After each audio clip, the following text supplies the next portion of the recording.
Hi hall எல்லாருக்குமே வணக்கங்க. இன்னைக்கு நம்ம பிரெக்னன்சி சம்பந்தமான ஒரு வீடியோ தாங்க பார்க்க போகிறோம். பிரெக்னன்சி டைமில் 4th மந்தில் என்னென்ன சிம்டம்ஸ் இருக்கும், பேபியோட டெவலப்மெண்ட் எப்படி இருக்கும்னு தான் இந்த வீடியோவில் பார்க்க போகிறோம். 4th மந்த்னா செகண்ட் ட்ரைமஸ்டர்னு சொல்லுவாங்க. கர்ப்ப காலத்தை 3 ட்ரைமஸ்டராக பிரிப்பாங்க. First trimester, second trimester, third trimester அப்படின்னு. செகண்ட் ட்ரைமஸ்டர் தான் வீக் வைஸாக நம்ம கால்குலேட் பண்ணும்போது 13 வாரத்துலேருந்து 16 வாரம்னு சொல்லுவாங்க. 4th மந்த்னால இப்போ சேஃபாக நம்ம ஃபீல் பண்ணலாம். அதாவது ஃபஸ்ட்டு 3 மாதம் ரொம்ப கவனமாக இருக்கணும்.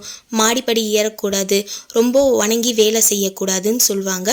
4th மந்த்லேருந்து கொஞ்சம் நம்ம வீட்டு வேலையெல்லாம் செய்யலாம், கொஞ்சம் சேஃபாகவும் இருக்கலாம். இந்த 4th மந்த் ஸ்டார்ட் ஆன உடனே என்னென்ன சிம்டம்ஸ்லாம் இருக்கும்னு பார்த்தீங்கன்னா, நார்மலாக மலச்சிக்கல் பிரச்சனை இருக்கும். நம்ம ப்ரெக்னன்சி டைமில் செரிமானம் ஆகிறது கொஞ்சம் கஷ்டம். அதாவது நம்ம என்ன சாப்பிட்டாலுமே ஜீரணம் ஆகாது. ஸோ மலச்சிக்கல் பிரச்சனை கண்டிப்பாக இருக்கும். இந்த மலச்சிக்கல் பிரச்சனைக்கு கண்டிப்பாக நீங்கள் ஃபஸ்ட்டு மந்த்லேருந்தே நிறைய தண்ணி குடிக்க ஆரம்பிக்கணும். நீங்கள் ப்ரெக்னன்சி ஸ்டார்ட் பண்ண நாள்லேருந்தே நிறைய தண்ணி குடிக்கணும். நார்ச்சத்து உணவுகளை அதிகமாகவே சாப்பிடணும். அதாவது ஃப்ரூட்ஸ், வெஜிடபிள்ஸ் இதெல்லாம் அதிகமாக நீங்கள் சாப்பிட்டு வந்தீங்கன்னா மலச்சிக்கல் பிரச்சனையை சரி செய்யும். அடுத்து இருக்கக்கூடிய சிம்டம்ஸ் என்னென்னு பார்த்தீங்கன்னா, ஃப்ரீக்வெண்ட்டாக யூரின் போயிட்டே இருப்போம். வழக்கத்தை விட ப்ரெக்னன்சி டைமில் யூரின் கண்டினியூஸாக வந்துட்டே இருக்கும். ஒரு 5 நிமிஷம் தான் இப்போ தான் நம்ம போயிட்டு வந்திருப்போம். அடுத்து ஒரு 10 நிமிஷத்துலேயே திருப்பியும் யூரின் வர மாதிரியே ஒரு ஃபீலிங் இருக்கும். ஸோ யூரின் வர்றது ஃப்ரீக்வெண்ட்டாக வர்றது நார்மல் தான். யூரின் போகும்போது எதனா பெயின் அதிகமாக இருந்துச்சுன்னா அந்த டைம் மட்டும் நீங்கள் டாக்டரை கன்சல்ட் பண்ணுங்கள். ரொம்ப நேரம் பார்த்தீங்கன்னா உட்காந்துட்டே இருக்காதீங்க, நின்றுட்டே இருக்காதீங்க. கொஞ்ச நேரம் உட்காருங்க, அப்புறம் கொஞ்ச நேரம் படுக்கலாம். அப்புறம் பார்த்தீங்கன்னா ஒரு 10 நிமிஷம் டெய்லியுமே வாக்கிங் போங்க. டெய்லி ஒரு 10 நிமிஷம் நல்லா நடந்தீங்கனாலே மலச்சிக்கல் பிரச்சனையே இருக்காது. நீங்கள் இந்த ப்ரெக்னென்சி டைமில் சாப்பிடக்கூடிய ஃபுட்டும் பார்த்தீங்கன்னா எளிமையாக ஜீரணமாகும். ஸோ ஜீரணம் ஆகாமல் உங்களுக்கு கொமட்டிக்கிட்டே இருக்க மாதிரியே இருக்கும். ஸோ அதனால் ரொம்ப நேரம் தூங்காதீங்க. கொஞ்ச நேரம் படுத்துட்டிங்கன்னா கொஞ்ச நேரம் நில்லுங்க, கொஞ்ச நேரம் உட்காருங்க. வீட்டு வேலையெல்லாம் கொஞ்சம் கொஞ்சம் நீங்கள் செய்யலாம். கொஞ்ச நேரம் நடந்தீங்கன்னா இந்த மாதிரியான செரிமான பிரச்சனை, மலச்சிக்கல் பிரச்சனை எல்லாமே சரி செய்யும். அதுக்காக தான் நடக்க சொல்கிறது. 4வது மந்தில் மூச்சு திணறல் ஏற்படும்.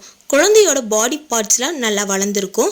வயிறு நுரையீரலில் அழுத்தம் கொடுக்கறதுனால நம்ம சுவாசிக்கிறதுல கொஞ்சம் ப்ராப்ளம் இருக்கும். நம்ம கொஞ்சம் கஷ்டப்பட்டு மூச்சு விடுற மாதிரி இருக்கும். உங்களுக்கு ரொம்ப மூச்சு திணறல் ப்ராப்ளம் இருந்துச்சுன்னா கண்டிப்பாக நீங்கள் டாக்டரை கன்சல்ட் பண்ணுறது நல்லது. கண்டிப்பாக ப்ரெக்னன்சி ஸ்டார்ட் பண்ண டேலேருந்தே நெஞ்செரிச்சல் பிரச்சனை இருக்கும். அதாவது 4 மாதத்தில் ரொம்ப அதிகமாகவே இருக்கும். இதுக்கு நீங்கள் கடைகளில் வாங்கி சாப்பிடக்கூடிய உணவுகளை கண்டிப்பாக நீங்கள் தவிர்க்கணும். காரசாரமான உணவுகளை சாப்பிடக்கூடாது. வீட்டிலே செஞ்சு ரொம்ப ஹெல்த்தியாக சாப்பிடுங்க. ஃப்ரூட்ஸ் சாப்பிடுங்க, வெஜிடபிள்ஸ் சாப்பிடுங்க, கீரை வகைகள் எல்லாம் சாப்பிட்லாம். ஸோ இதெல்லாம் ரொம்ப ரொம்ப ஹெல்த்தி. கண்டிப்பாக ஒயிட் டிஸ்சார்ஜ் ப்ராப்ளம் இருக்கும். வெள்ளைப்படுதல் பிரச்சனை இருந்துக்கிட்டே தான் இருக்கும்.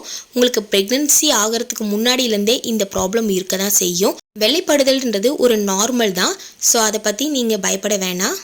4வது மாதம் ஸ்டார்ட் ஆன உடனே குழந்தையோட டெவலப்மெண்ட், பாடி பார்ட்ஸ் எல்லாமே நல்லா வளர ஆரம்பிக்கும். குழந்தையோட வெயிட் பார்த்தீங்கன்னா தலைப்பகுதியிலேருந்து கீழ்ப்பகுதி வர அளப்பாங்க. குழந்தைக்கு 5 அகலம் 11 சென்டிமீட்டர் இருக்கும்.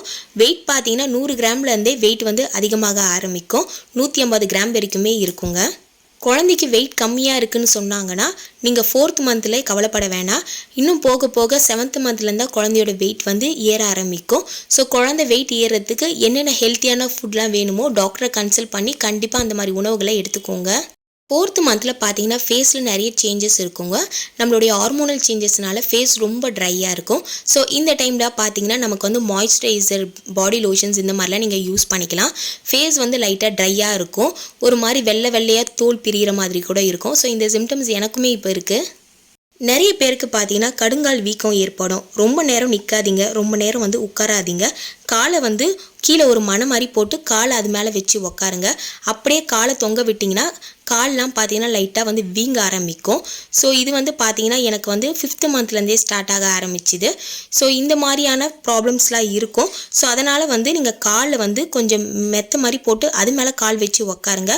இல்லை காலை நீட்டி நீங்கள் பெட்டில் கூட நீங்கள் உக்காந்துக்கலாம். ரொம்ப நேரம் உட்காரவும் செய்யாதீங்க, படுக்கவும் செய்யாதீங்க. கொஞ்சம் நேரம் நல்லா நடங்க. ரொம்ப நேரம் கண்டினியூஸாக வீட்டு வேலையெல்லாம் செய்யாதீங்க.